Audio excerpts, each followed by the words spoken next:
साथियों, आज आपसे साझा कर रहा हूँ जयशंकर प्रसाद जी की एक बहुत ही सूक्ष्म लेखनी। यूं ही मनुष्य के व्यक्तित्व को जानना चाहें तो प्रकृति प्रदत्त जन्मजात भावनाओं की ओर ध्यान आकर्षित होता है।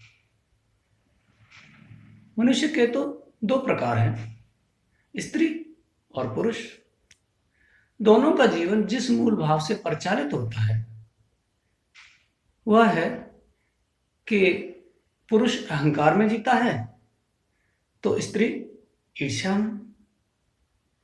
थोड़ा और ध्यान दें तो ईर्ष्या अहंकार का ही निष्क्रिय स्वरूप तो है, तो अहंकार ईर्ष्या का सक्रिय स्वरूप है। यह कह सकते हैं कि अहंकार ही सक्रिय ईर्ष्या है। इसे समझने में प्रायः भूल हो जाती है। हम प्रेम को केवल मात्र दो लोगों के बीच का संबंध मान लेते हैं, जबकि प्रेम इतना संकीर्ण है ही नहीं। प्रेम की परिधि निरंतर बढ़ती रहती है। कार्य कारण, देश काल, परिस्थिति के अनुसार प्रेम पलता ढलता रहता है। व्यक्ति का चिंतन व्यष्टि से समष्टि की ओर जिस अनुपात में बढ़ता जाता है, प्रेम उसी अनुपात से अहंकार विहीन होता चलता है और साथ ही ईर्ष्या तिरोहित होती जाती है। प्रेम को जब तक व्यक्तिगत संपत्ति समझते रहेंगे, खुद भी कई संकटों से घिरे रहेंगे। प्रेम पात्र के लिए भी बाधक और त्रासद सिद्ध होंगे। प्रेम अहंकार और ईर्ष्या दोनों से परे है। वह तो कभी भी किसी के लिए भी झरने सा बहने लगता है जिसे बांधा नहीं जा सकता। असल में बंधन है ही नहीं, अवश्य लोक मर्यादा होती है। मनुष्य सामाजिक प्राणी है तो मर्यादा पालन का दायित्व होता है। निस्वार्थ प्रेम जो इंद्रियजन्य नहीं होता वही प्रिय भी होता है, श्रेय भी।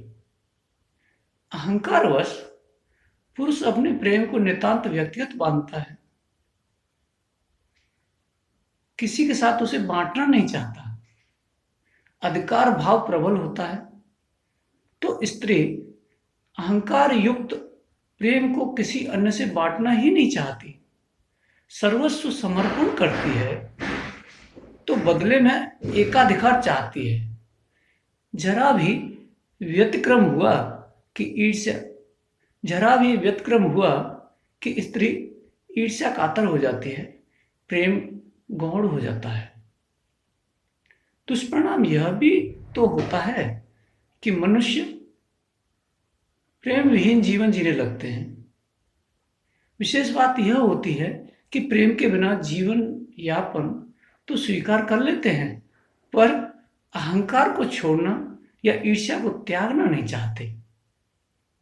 मनुष्य स्त्री हो या पुरुष कदापि सहन नहीं करता कि जिससे उसने प्रेम किया है कोई और किसी भी रूप में उससे प्रेम करे, जबकि प्रेम मात्र समर्पण है, जहां कोई प्रश्न नहीं, कोई अपेक्षा नहीं, कोई दैन्य नहीं, कोई स्वामित्व नहीं। प्रेम का यह उदात्त रूप ही वांछनीय होता है, सर्वजन कल्याणकारी होता है। देने पाने की क्रीड़ा ही प्रेम नहीं है।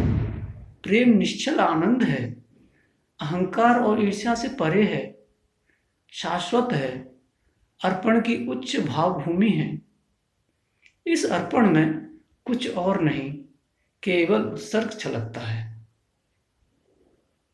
प्रसाद जी की ये दो पंक्तियां जो कविता स्वरूप हैं।